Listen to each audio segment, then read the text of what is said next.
our pastor um, developed a really nice strategy of um, called practical evangelism.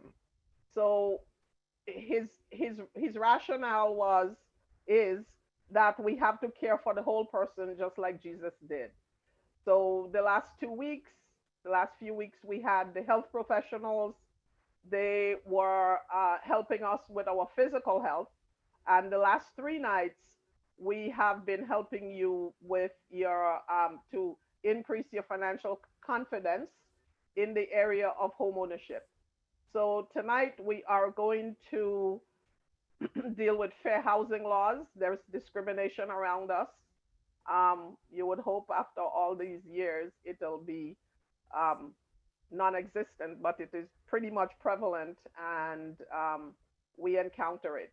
So we'll go through fair housing laws and be ready to answer your questions and your concerns. And if you believe you have been a victim of discrimination in housing, please let us know. We'll help you if you want to. If you're still within the time to file a complaint, we'll help you with that also. So to get started, we will first pray. Um, Sister Silcott, do you want to pray for us? Do you feel comfortable praying for us? Okay, I'll do. Thank you. You're welcome. Father in heaven, we are so truly thankful to you for sparing our lives that we could see another day. We thank you for your blessings, Lord. We thank you that we're in our right minds, that we could sit and listen to this presentation. We ask the Lord that if there's anything within us that your spirit will not shine through, that we ask you please to forgive us our sins. At this time, dear Lord, I want to present to you our presenter for tonight, Sister Garrett, and the Christian Fellowship team. We thank you for their ministry, Lord, and as they minister to us, to help us, not only with our spiritual, but with our social being. We ask you that you'll help us to be wise from this time going forward.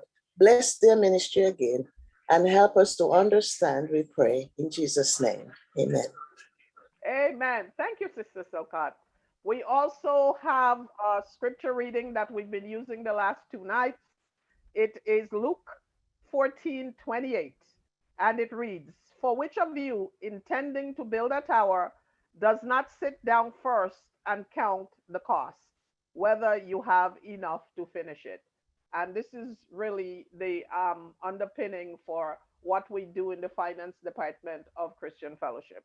We want to help you with the technical information you need so you can successfully manage whatever financial transaction that you are handling. Um, I am not the facilitator tonight. Our treasurer, Janet Chung Parchment, is the facilitator tonight, and she will take over from me as she goes through the third part of our Homeownership 101, fair housing laws, as it pertains to discrimination in housing.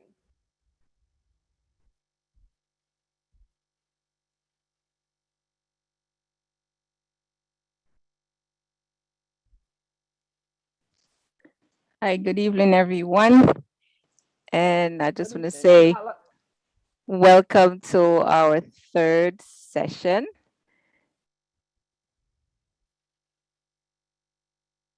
Miss Zoom Master, maybe you have to remove this one now.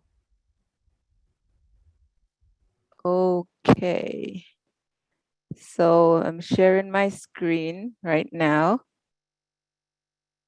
Okay, so good evening again and welcome to our third session.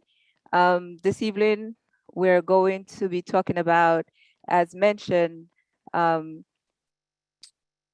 fair housing laws and how that is there to protect you as the homeowner. Just want to let you know that the information was, it's information that you can find on the World Wide Web.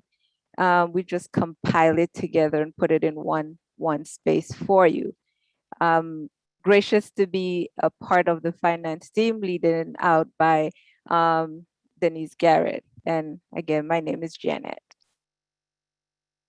And so part 3, fair housing laws. And our outline for today, We're going to talk about what are the fair housing laws, what are prohibited under fair housing laws, which is, in terms of the sale of a home, mortgage lending, and in general, what are prohibited. And then we're going to talk a little bit about discrimination. We're going to do a little case study. We'll have some Q&A, and then we close out.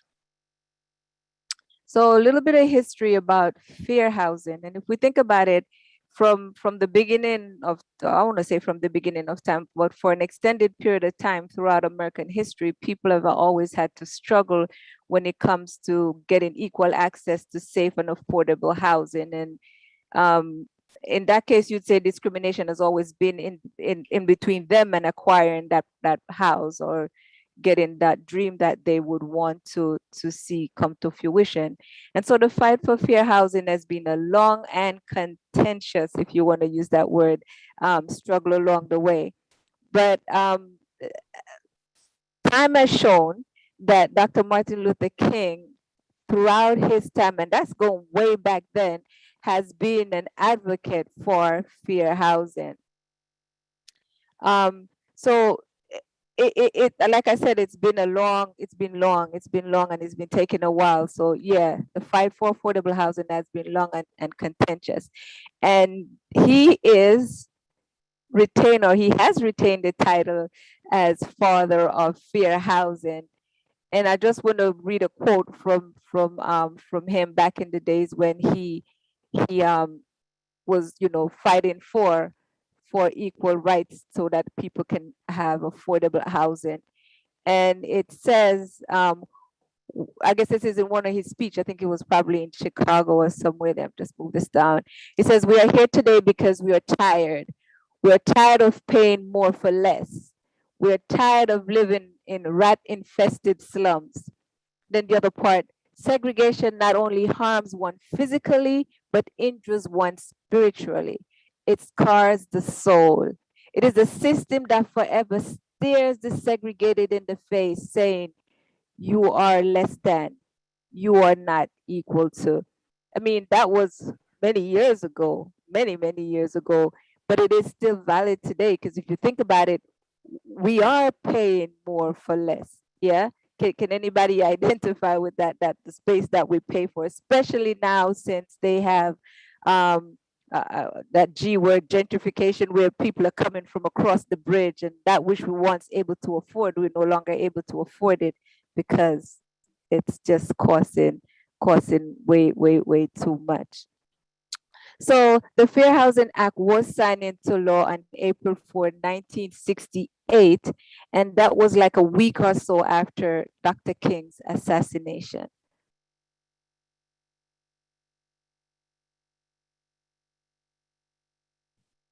Okay, so let's take a look at the current fair housing laws. And so there are a couple of amendments. The amendment, Act 42, and it goes from 3601 to 3619, and then there's 3631.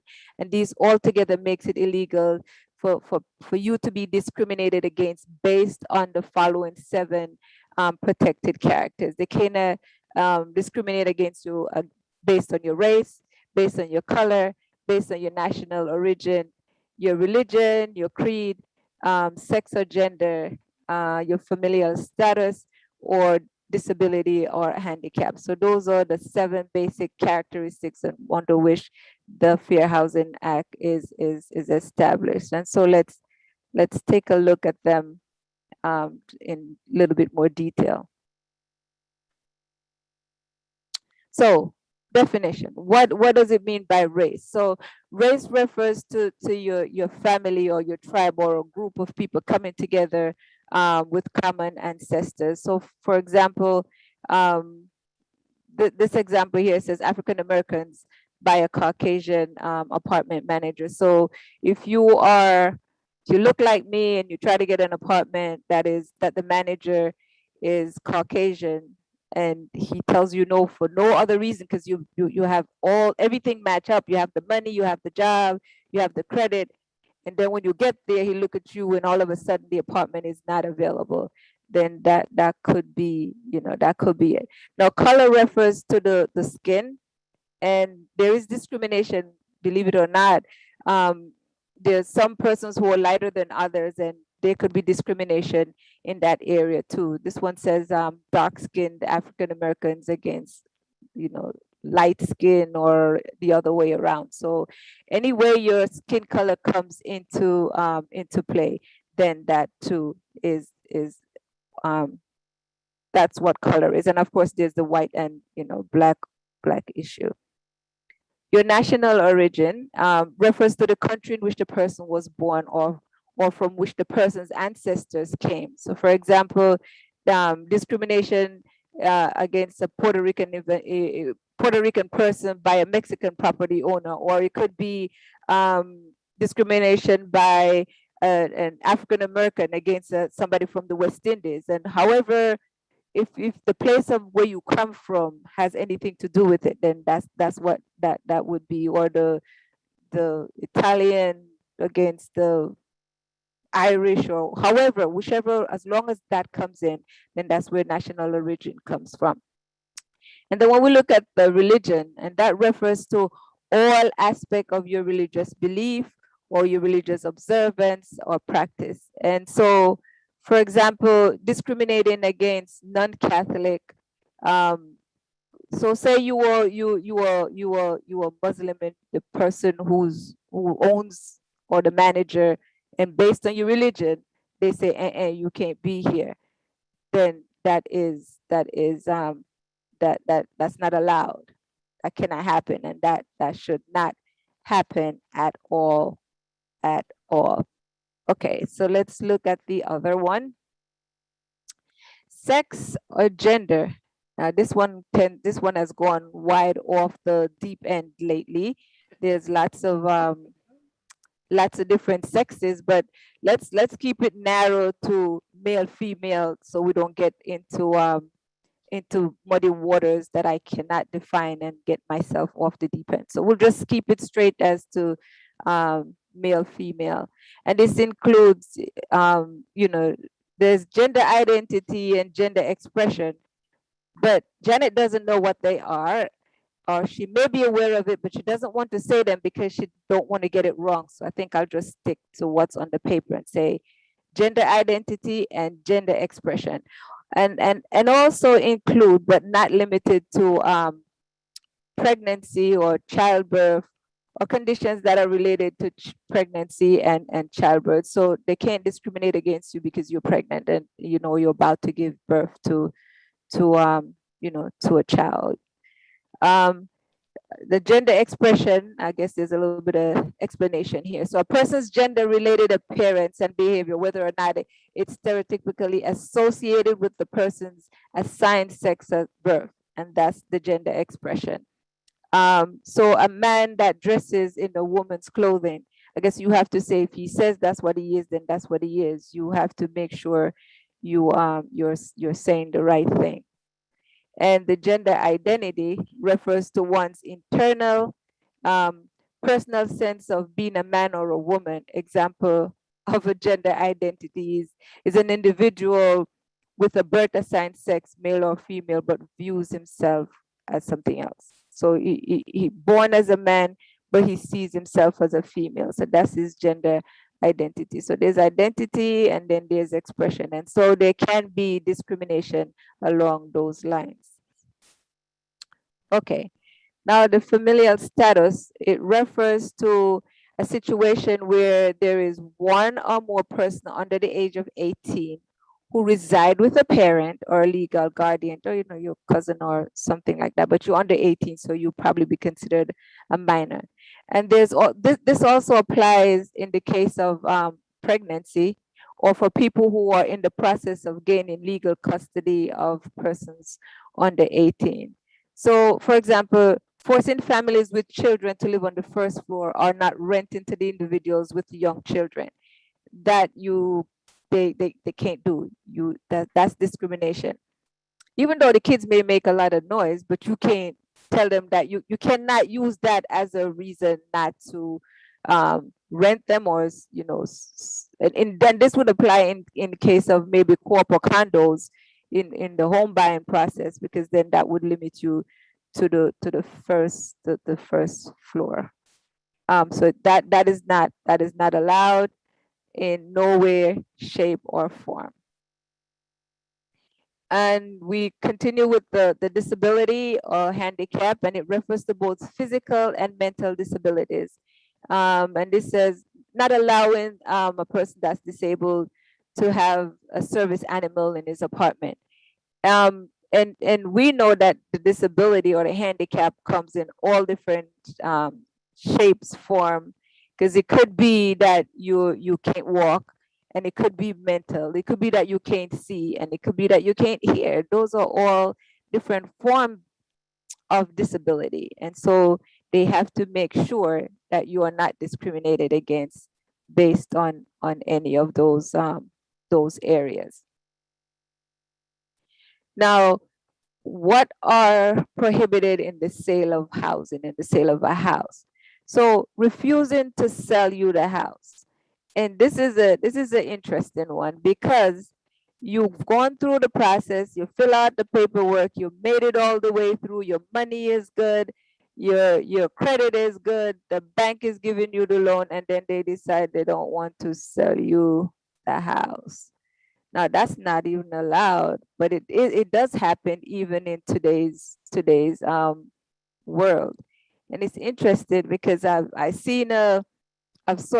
saw some video recently where on the phone, qualify and everything. The husband's a doctor, the wife has some other profession. They had all the money, their name sounded good. They get the house is ready, you can purchase, and when the person shows up, it was like, "Huh?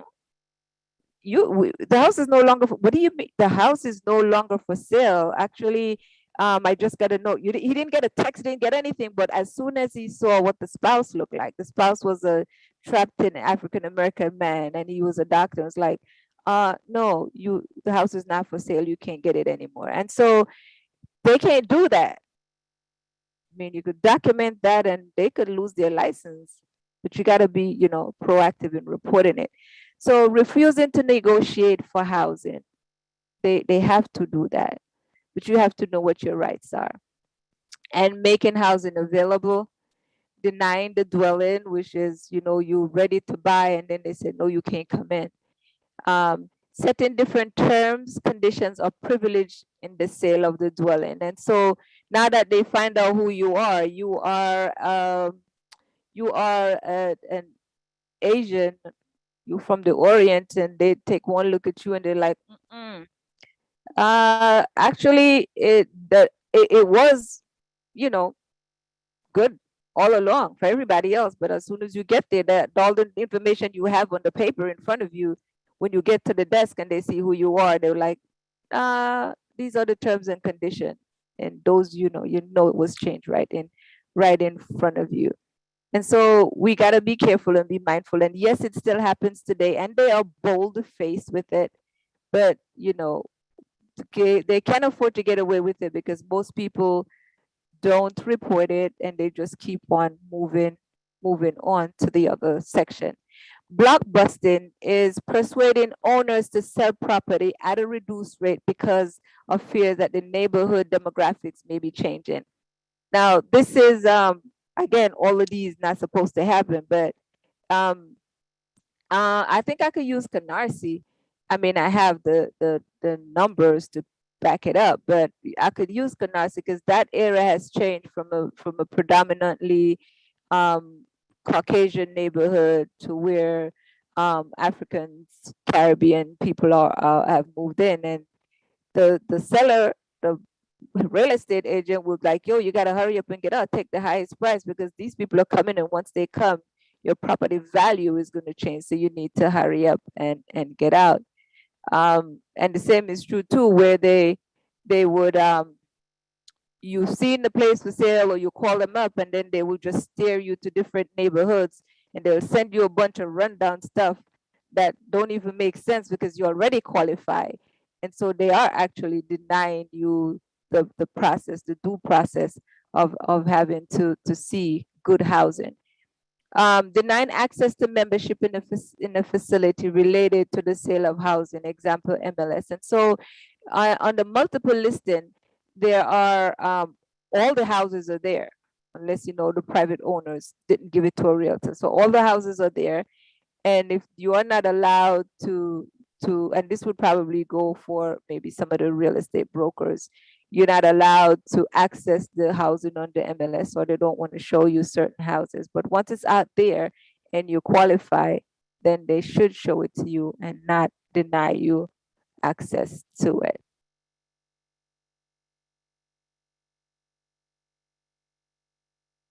So that was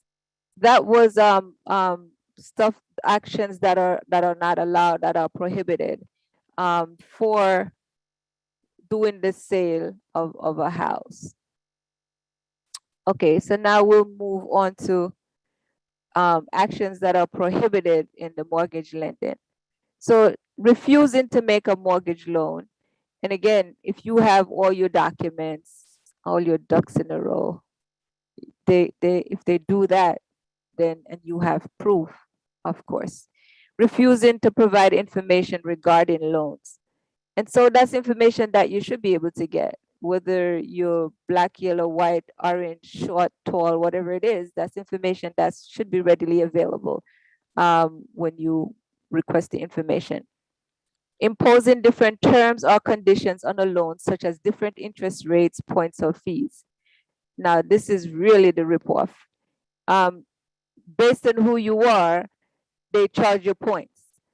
Based on who you are, your interest rate is higher. And their fees, why should it be when all your documents are the same? You didn't see me yet.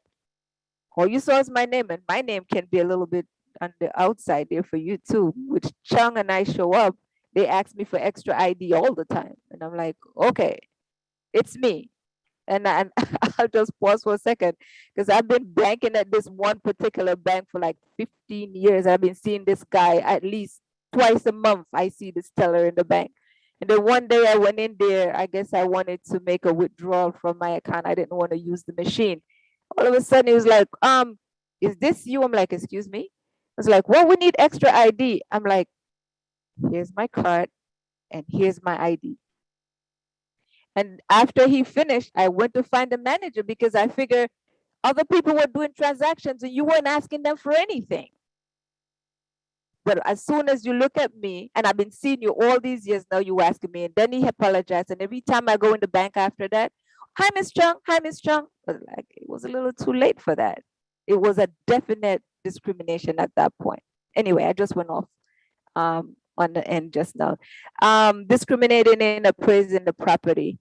They need to make sure that the property is appraised for the right price and not upping it or lowballing it or making it higher than it actually is, which is why it's good to get an independent appraiser so that you're paying them, not you're not friends with them. You want them to do their job and to give you the information. Refusing to purchase a loan and setting different terms and conditions for purchasing a loan. I'm gonna pause for a second, and Denise, if you want to jump in, is there anything in this section that you want to highlight before I move on? Well, actually, number three, imposing different terms or conditions on a loan, such as different interest rates, points, and fees. Um, that's done routinely, and I think a lot of people don't quite realize that's what's happening.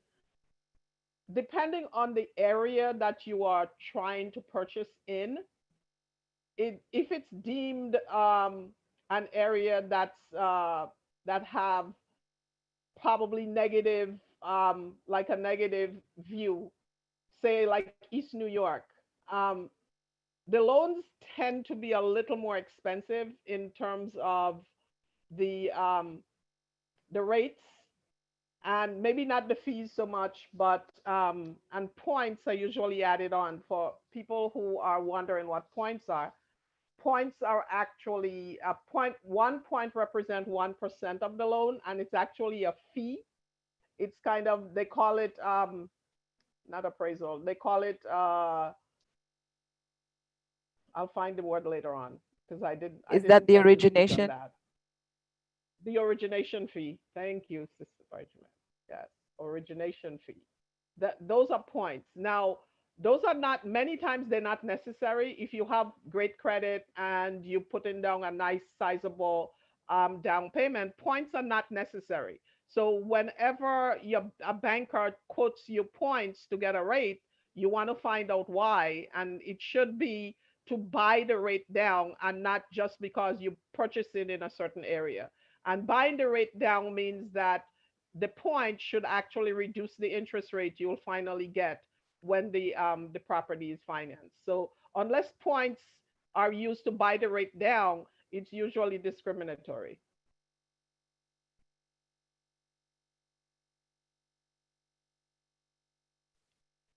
And number five, refusing to purchase a loan. Those number five and number six has to do with the secondary market. Many times when lenders originate loans, they don't keep them too long on their books. They usually sell them in a market called the the MBS mortgage as mortgage-backed securities. So sometimes some buyers refuse to purchase loans made in certain areas that they don't like, i.e., minority neighborhoods. That's discriminatory also. But you wouldn't know this because it's done from lender to lender in the mortgage-backed securities in the secondary market. But that's discriminatory. I mean, the the the banking system can find out later on if that was done, but on an individual level, you wouldn't know anything about this. You would just find that every so often you get a letter from the current person that you send your payment to, and they'll tell you your loan was sold, you have to send your payment somewhere else. So in that market, sometimes there's discrimination also.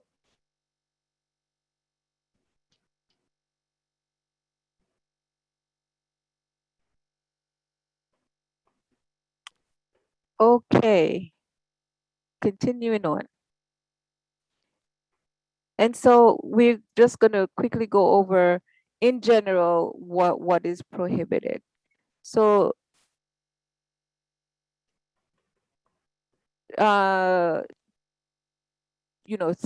coercing, intimidating, or interfering with or retaliating against anyone exercising their fair housing right or assist others to exercise this right. And so they can't retaliate against you. If you know that, then that's a double whammy because as it is, you messed up and you got caught and someone is reporting you and now you interfering with the person who's assisting assisting with getting that report sent in. And number two, advertising or making any statement that indicates a limitation or preference based on race, national origin, sex, familial status, or disability. And this particular one applies to single family and owner occupied housing that is exempt from the Fair Housing Act. Now, one of the things that is also not right and they will get in trouble for if they are reported is um and it is being recorded. I just saw it on a segment on Good Morning America where they steer you to certain neighborhoods. Like for instance, and I'm going to use the one, this is I saw it on Good Morning America, a video on there where they were doing some they had reports about certain people or group that are doing these discriminatory things and they wanted proof. And so they had different race, creed people that would go for houses, try to go see the houses that they had. And so if it was a African American person or a Asian person on the phone inquiring, they would steer them to a neighborhood, i.e., and I'm going to use this, and again, this came straight from Good Morning America.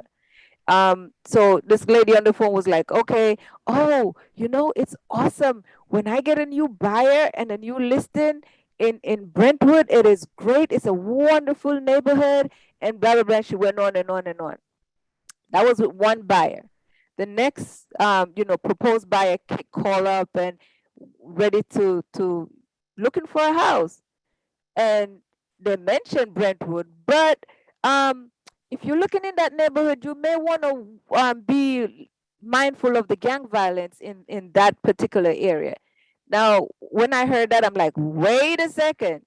You didn't say that to the first buyer or the first person that was inquiring, but you say to the second one, and they did look different, and that is discriminatory. That is like bold face discriminatory. So there are things that are happening, and like they told you last night, you have to get a good feel of the person that you're working with, your realtor, your broker, or your salesperson in the real estate field, and see if there's no chemistry. Then keep it moving, because they are actually working for you, even though the seller is the one that's going to pay them. But if you don't have that chemistry, then they could tell you anything or show you anything, and you should be able to tell them like, that doesn't fit what I'm looking for. And Wishwood plays right into getting pre-approved, or know how much money you have working with. I mean, pre-approved is not a, you don't have to, but it does make a difference. Know how much money you're working with, know your credit and all of that stuff, and so that it would, you on the path, that if they start to say anything funky, you know exactly what's going on, and just keep it moving. I want to So we'll talk about filing a complaint, but right before I get to that, I just want to maybe do a little bit more on things that are prohibited, and I want to talk about persons with disability. So refusing to make reasonable modification to a place so that they can get in, that is discriminatory. And for places that are like 1991 is when that law come into play, for that requires new buildings to set it up so that there is accessibility for persons with disability, and that most likely will be for wheelchair access. Common public area need to be accessible for with people with disability, like the hallways should be wider and all of that stuff. So that basically applies to buildings that are 4+ units, and they have to be first occupied after, I think, March 13, 1991, somewhere around there. So there are just little things that does apply, little extras for people with disability. And the plugs have to be where they can reach it and all of that stuff, the thermostat and the bars in the bathroom and all of that. So, and that I think will probably apply maybe to those corporate condo stuff mostly. Because if you're buying your own home, then you would have already had that. And this would probably apply mostly to rental. Also, and this is just right before we get to the other section, people with limited English proficiency. So if you speak another language that is your native tongue and you're not as fluent with the English language, they are required to, facilitate that. And you don't have to be a citizen to get help in that area. As long as you're here, and there are citizens actually who are not that proficient in English, and so that they are required to make sure that there's accommodation for that. So like a oral interpreter, and they got to have bilingual staff, and someone to interpret and translate whatever you have. And I think if you notice, sometimes like on the train they'll have a story going on, and it's in 2 or 3 or 4 different languages, so that it's there for everyone. And that's similar to this that I'm talking about, to make sure that you have information in your language, whatever that language is. And there's an exemption from the Fair Housing Act. So all the other stuff that I mentioned, those 7 factors, they are, there's no getting around it, but there's just a little bit of a leeway when it comes to so properties that are exempt will be religious organizations and private clubs. And housing for older people. Um, I'm gonna try to do a little bit on that one. Housing for older people, and so they have communities. There are communities that are designated for people that are seniors, and this is like 55 and over. So you being 45 cannot live there. So if you go and you try to get a house in that community, and they tell you no, it's no. It's but it has to be on their books that this is a community for people 55 and over, and those are the people that are living in that community. So if you go there, then they do have an exemption, and if you try to get in and they tell you no, then you could just revert back and check to make sure that you are in the right, and they have the right to say that. So that's housing for older person, and there's the exemption for the familial status. And so just to keep that in mind, and yes, there are housing for people. It's about time when you get to my age, you don't want to have to worry about having not been able to get somewhere to live because of your age. There's a community that I can find some space in. Amen to that, Denise. Um, so Yeah. yeah, and one of the things that they have to make sure, even though they say it's for people 55 and older because it's a older person's community, they have to make sure they have at least one occupant. Somebody has to be there within that age group in order for them to qualify for that. So I just wanted to add that to it before I move on. Okay. Also to Madam Speaker, just in that same on that same point, um, some of that also apply to uh, buildings that are designated for people with disabilities. You have to be, it's got to be accepted disabilities. You can't just say, well, I walk with a cane, so I should qualify for the building that is designated for people with disabilities. They have to, your disability has to be an approved disability for that particular building. So many times with that, in those particular special housing, even if it may feel like discrimination, like Sister Chung was saying, it may not be. So they'll give you a list of the disabilities that will be approved for particular buildings. So just be aware of that.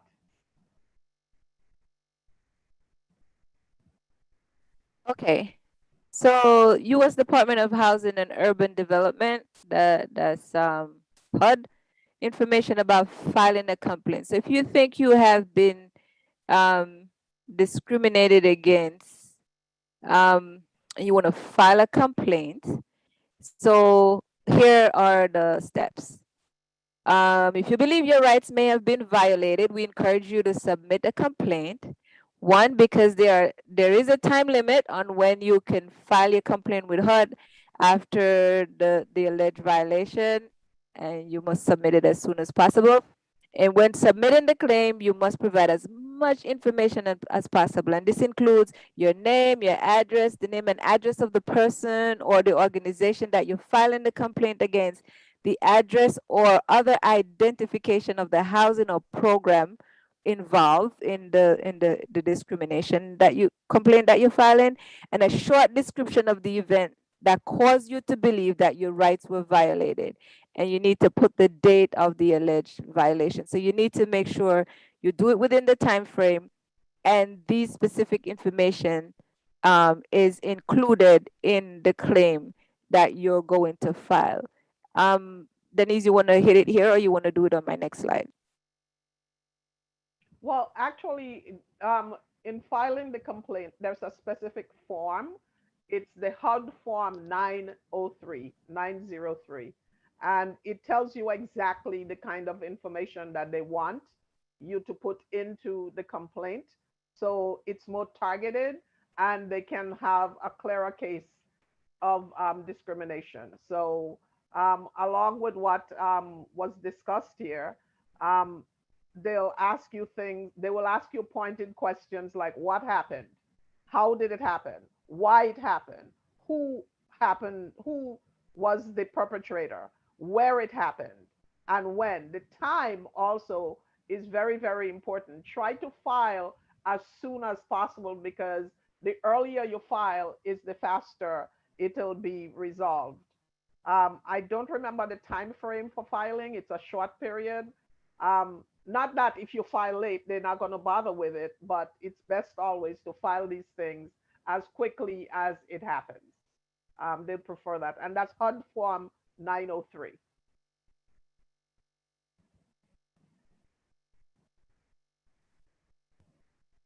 So, file a complaint. Again, if you believe you have been a victim of housing discrimination in New York City, file a complaint with the Law Enforcement Bureau of the New York City Commission on Human Rights. The Commission. That's what it's called. By calling, and I'll just read this off, y'all could get the information, 718-722-3131, or by calling 311 and asking for the New York City Commission on Human Rights Department, and they will transfer you. So again, if you live in New York City, and I'm sure the next number I'll give is universal. So if you live in New York City, that's the number you'd call, 718-722-3131.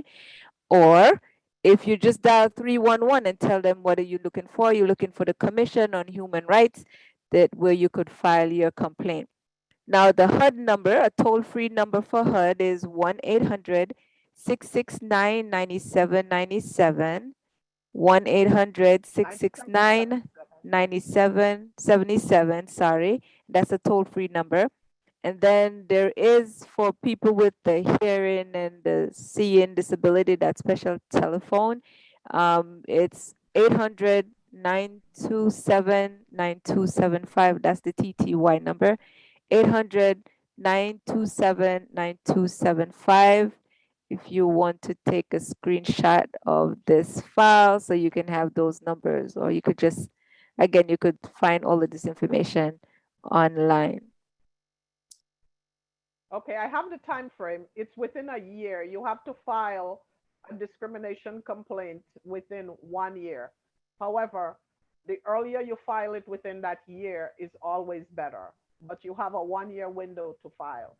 The reason to file also quickly is because the earlier you file is more of the details you'll remember.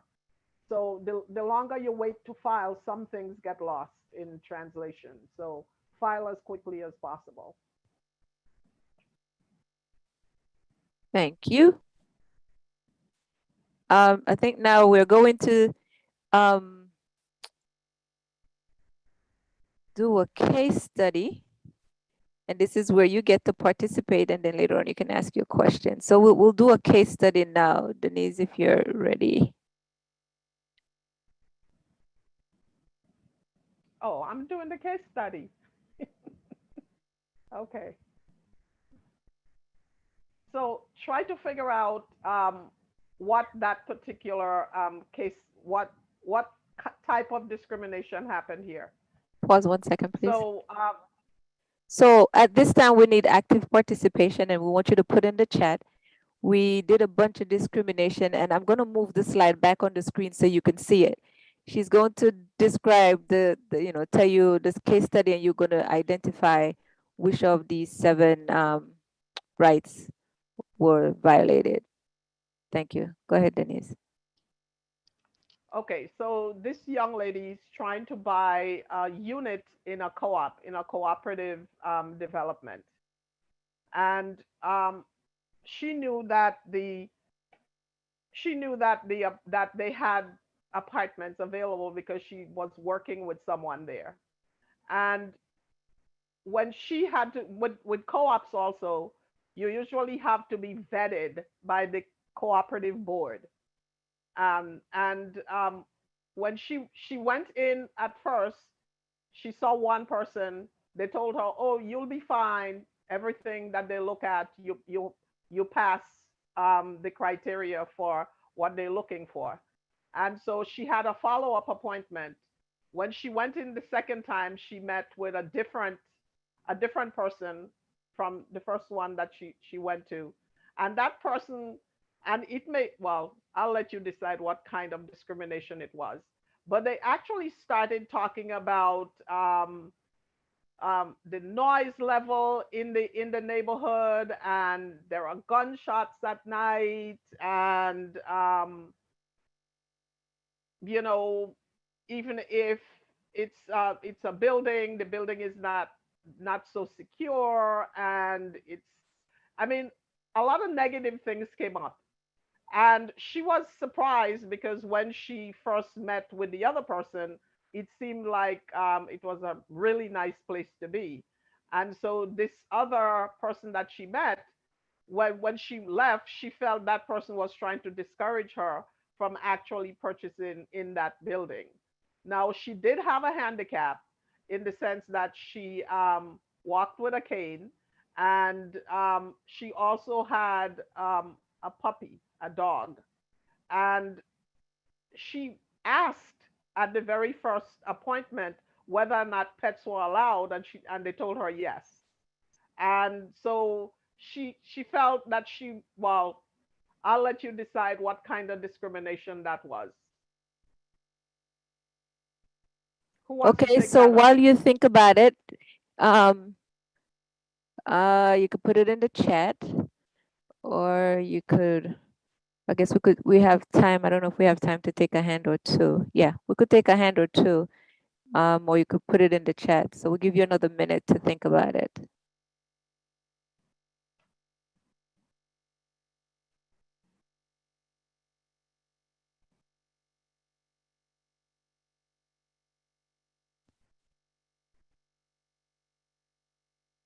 So first question is, was there discrimination? Second question, if so, which protected characteristic was discriminated against? And if applicable, why do you think there was discrimination? And here we go.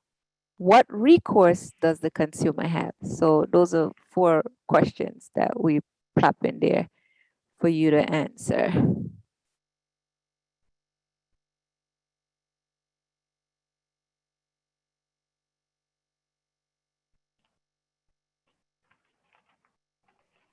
Okay, I think we are ready to take some answers. I don't see anything in the chat yet, but if you want to raise your hand and give it a shot, then, let's see.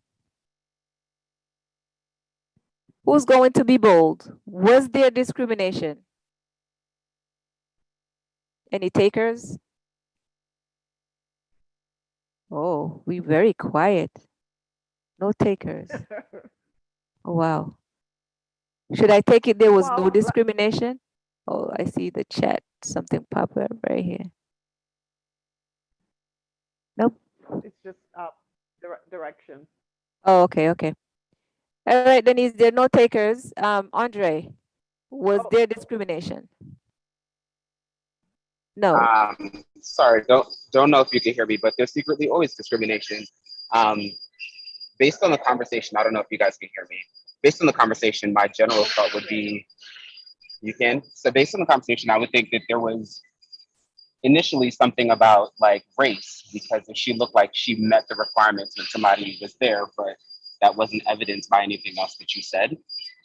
Um, Moving along, the idea that she had a cane was probably an indicator that there was some sort of handicap. My challenge with that is the concept that discrimination because of a cane doesn't necessarily mean that she would have been disqualified based on one of the housing requirements, based on what you mentioned earlier with the disabilities. So there is a possibility that there was discrimination because of a handicap. Thank you. okay. Anybody else? That's a very good details there, young Parchment. Okay, we have another one we have a response in the chat. It says, yes, I guess that's yes, there was discrimination, but more information is needed. Were there any comments made about her disability? It's a Okay, good question.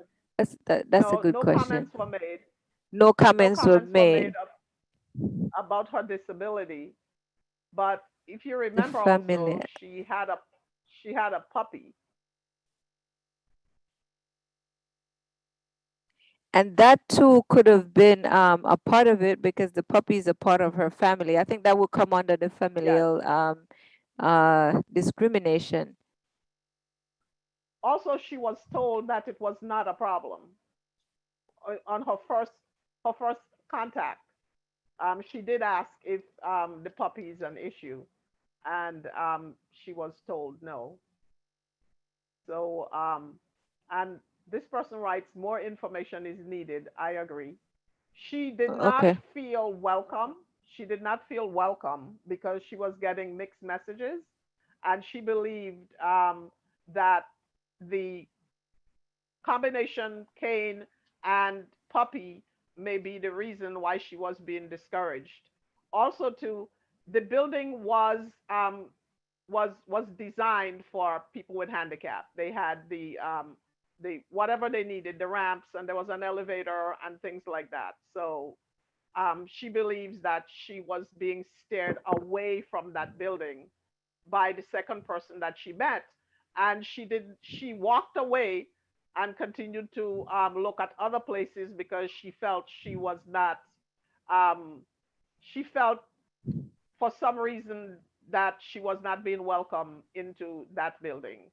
Now, she would have to prove, if she files a complaint, she'll have to prove discrimination. So unless she had something in writing saying, we are rejecting your application, she doesn't really have a clear case of discrimination here. She has a feeling, and she felt that she didn't feel welcomed, and she believes it's because of the cane and the puppy, but she doesn't have anything in writing saying that we're rejecting you because of those two things. So if she files a complaint for discrimination, she doesn't have a whole lot of concrete evidence to show or to prove that it's a clear case of discrimination.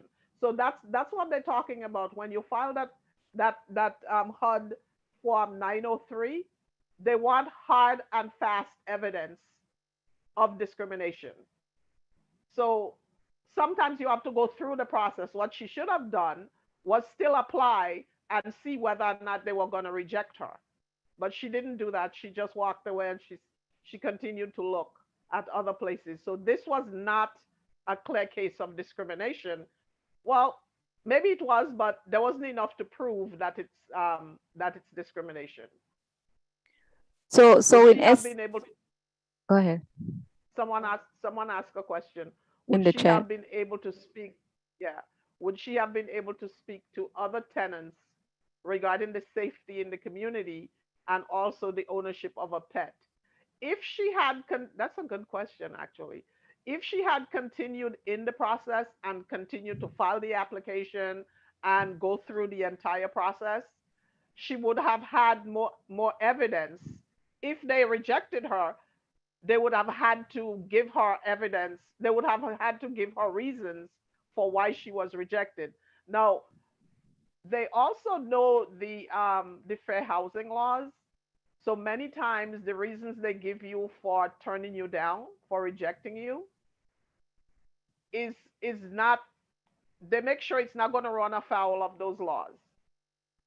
So going through the process and being rejected, if they have legitimate reasons for turning you down, it still means that regardless of how you felt, you have to have clear um, clear evidence Oof. of discrimination to file the complaint, because you have to put all those details in. So she could have gone through the process and wait to see if they were going to reject her, or she could have taken what she felt as trying to turn her off and just move on. So um, to Which is file what she did. discrimination, make sure you have real good strong evidence of discrimination. Okay, thank you. And so the question number 5 is, have you ever experienced discrimination in the housing market? And if the answer is yes, was it an apartment rental or in home ownership? You could actually put that in the chat. just so we could see how that works. So have you ever experienced discrimination in the housing market? And if yes, is it an apartment or a home ownership? And yes, you can raise your hand, or you could just chip in and say it. No? Oh, that's cool. Oh, are you kidding? We live in New York. Everybody's been discriminated against at least one time.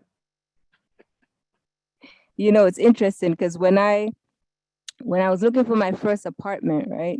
They're like, oh, you're too young, you can't afford it. And go from one agent to the other, and they all tell you, they're like, you can't afford the apartment. They didn't say that loud, but everything was good until you show up. It's like, you can't afford this.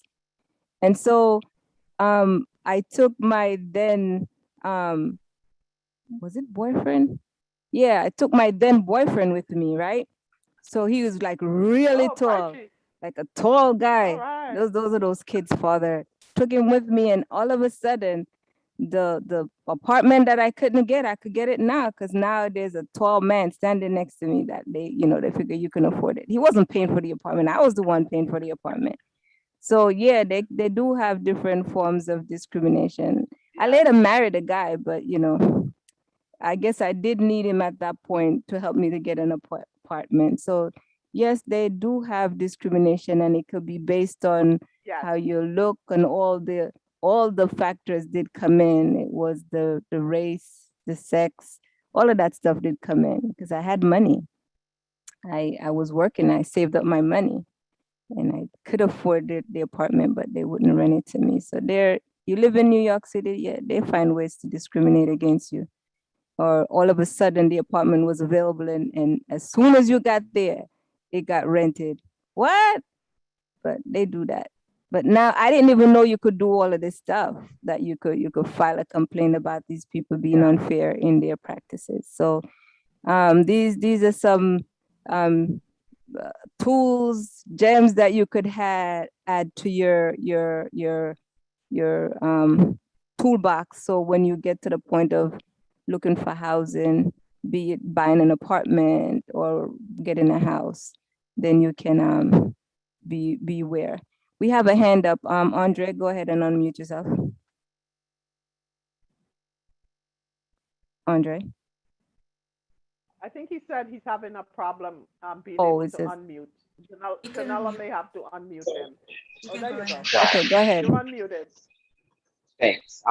So this is kind of like, I was actually thinking of where the burden of proof lies when we're talking about like filing with HUD. And a part of me is thinking, no one's going to raise their hand and say that they have examples of when they've been discriminated. This is the HR legal piece that's coming out from the same way that it happens you're a in the little bit workplace. you're going in and out, Andre. Andre. Sorry. Can you hear me better now? Yes.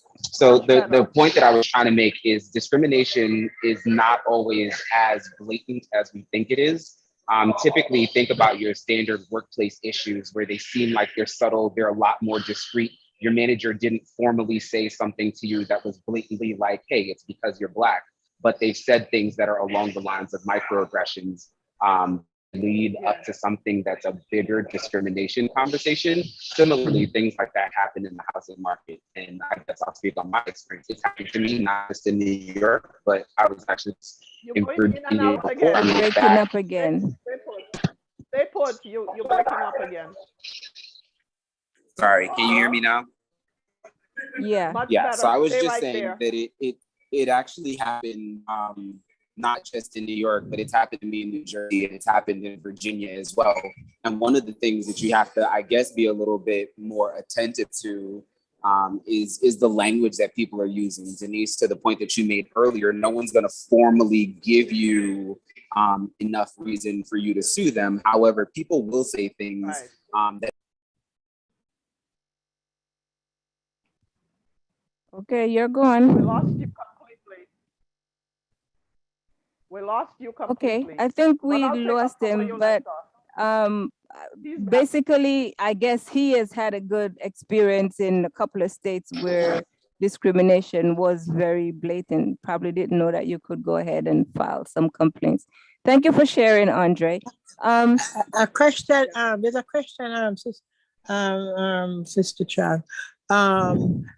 Okay, the HUD information that's given here in the New York area, this qualify you for complaint upstate New York, the same HUD number? yes, the HUD Yes, number is yes. for All the over New whole, York State? all over America. That's the HUD Uh, toll-free number. Okay, okay. Thank you. The There's a 800, question the in the 800 chat. number. The question in the Actually, chat it's a or the comment. comment in the It's a chat comment. says, there was a Years couple at ago. my church that shared their discriminatory story of trying to rent an apartment in New York. They ended up going to New Jersey and obtaining a beautiful apartment. Yeah, now we know that we can file a complaint and get some of these people out of business because it's just not right, the things that they do.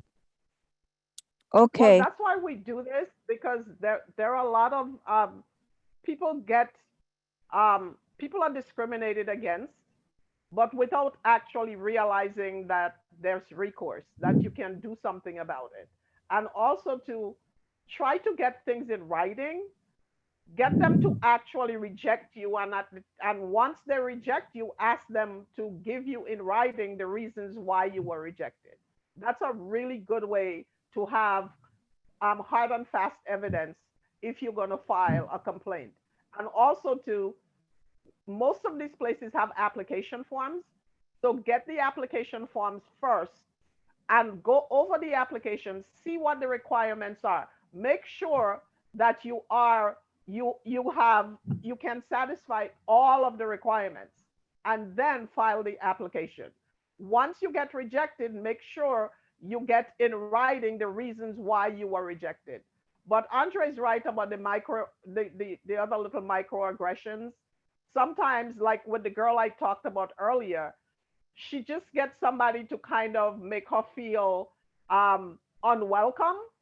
And sometimes that's just enough for people to walk away and say, you know what, I don't like the vibe in this building, or I think they don't like me, or they don't want me here. Also, too, if you walk into a building and you see mostly white people coming and going from the building, chances are you may get that kind of behavior. I'm not saying don't still apply for the apartment, because that'd be perfect.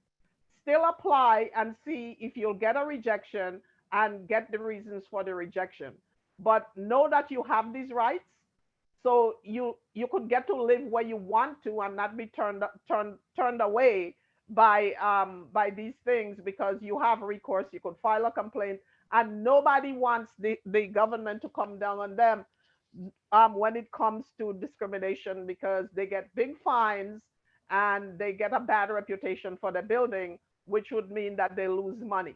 So if they think that when a complaint is filed, they get to clean up the act and follow the rules and follow the laws. But make sure you can document things, you get things in writing. Thank you very much. See, there's one more in here. There's a comment that says discrimination can also happen from individuals that look like That you. look like Yes, me? it Yes, sure does true. happen. And that's where Yes. having stuff in writing does come in very handy. You go on through the process and you make sure you have it documented. I think we are at the point where we could take some question and answer. Thank you guys for participating in that case study. Now, do you have any questions that you would like us to help you with? We did one already about the number for HUD. Are there any questions? We could do that right now. And I just want to say, while you get your questions together, it is our regular Wednesday evening. So for closing, we will just ask for requests by raising of your hands, and then we'll do one closeout prayer with the request. So at this time, we'll just take all the questions if you have any, and yeah, Or raised hands. raise your hand, put it in the chat. Any Can I just ask question? Of course. Okay. Since we are talking about owning a house, somebody asked me this question. I was glad to take it to you guys, since you guys know a lot more than I do about this. it says that XR XRF lead-based painting testing, which is coming from local law 301, that from August 19, 2025, that all houses must be tested for free of lead painting, especially if it's a house where a child under 10 lives. Are you guys aware of this? Um, the lead paint mandate have been in effect for a long time. That long Um, time. That's old. for very long time. As a matter of fact, if someone is looking to get a mortgage and it's an FHA loan or any kind of government loan, they have to have the lead test done. The seller has to show a certificate that they had the place checked out for lead, and also to when you get your housing inspection done, that's something that's routinely done. It's been happening since I think the 80s, Sister Herbert, if I might say so. Yeah. Unless there's a new amendment, unless there's a new amendment to that law, that's coming in 2025. But lead have been a mandate, termites a mandate, um, radon. There are certain places. There's a radon belt running from Pennsylvania through New York up to upstate New York. It's a deadly gas that's usually in basements that are cancer causing. And even that is something that for the past, I'll say 20 years, people have been asked to check houses for these things. But lead is routine. So um, Sister Izibo, what you can do is send me the exact thing you are reading, and I could do some research on it and get back to you on that. But lead have always been something that the government have been well aware that cause brain dysfunction in small children, and some of the kids used to eat the lead paint chips. That's what precipitated that law many years ago. But the government has not been taking active role, because from what I'm seeing with this, from now till 2025, it's specified that until August 9, 2025, that any house that they found that has lead-based painting, that the government would tear it down. So, Sister Izibo, They, if I may just chip in a they've little done bit on that. that. So the lead paint thing I know has been in effect before I had a child. Right. And my kids are kind Yes. of grown at this point. I know that of a fact because we they usually do when you take the kid to the doctor, they do all the tests and they do their blood tests, and if the lead is at a certain level, they come in right in and they have to clean it up. So now I think it looks like, I was just looking at the mandate you're talking about, it looks like it's getting even stricter. What they're doing now is they're going to take the building down. Before, Right. you had to clean up the paint. Right. So now they're going to take the building down if they have to come in and you didn't take care of it. So it sounds like it got a little bit stricter. But Denise, you could look that up. Yeah. If you'll see it Yeah. under New York Um, City's I'll send you whatever I find. But you could just type it in yeah. and you'll see it. It's Yeah. just, it seems, Sister Ezebo, that the law has gotten a little bit stricter. Instead of mandating that you clean it up, they're just gonna just put a bulldozer and wreck it down, is what it seems like. Okay. Yeah, That's what I was because thinking. if they don't trust you that you're gonna remediate, or it depends on the age of the building. If the building is really old, it's the same thing that they had to do with asbestos also. Mm-hmm. Asbestos is also one of the prohibited, and that's going back way back to the 70s.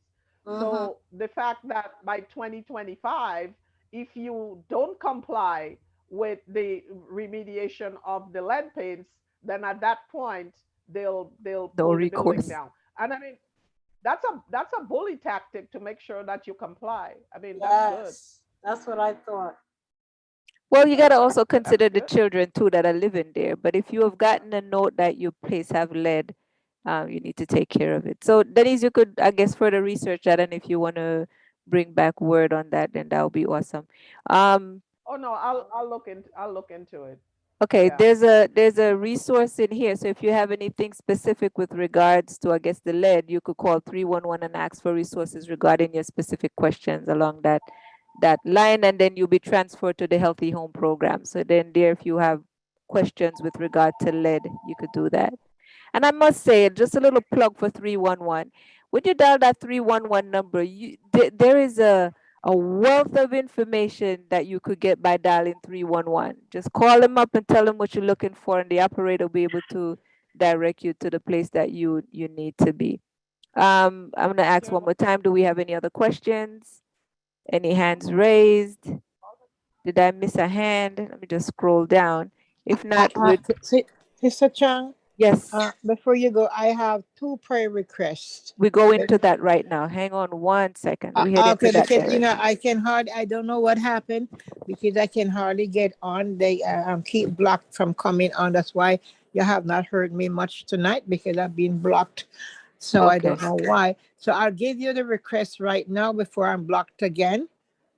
Okay.